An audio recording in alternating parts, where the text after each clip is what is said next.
छौड़ा तू कैले ही हलवा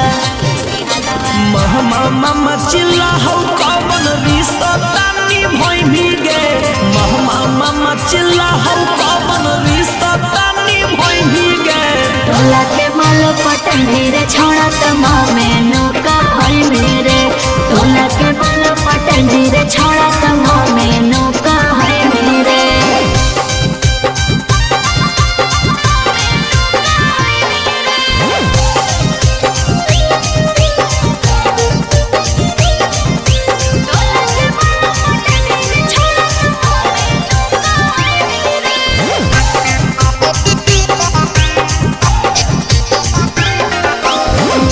जरा सोचलिए हमारा कहते पापा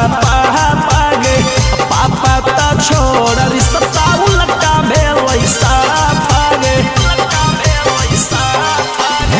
किलोमीटर कटर छौड़ा रे ल कैसे कोई मेरे रूप में बाउरिया तो बेल कैसे खोई मेरे उन्हें तू करम करके हमारा पाप तू चढ़ोई भीगे उन्हें तू करम करके हमारा पाप तू चढ़ोई भीगे टोला के माल पटन रे छौड़ा तमा में नौका है मेरे टोला के माल पटन रे छौड़ा तमा में नौका है मेरे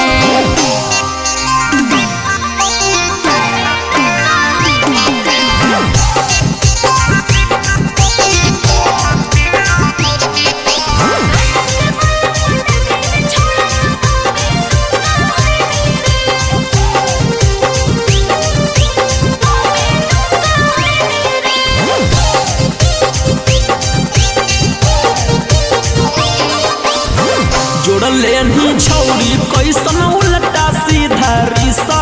गे बेटा जाना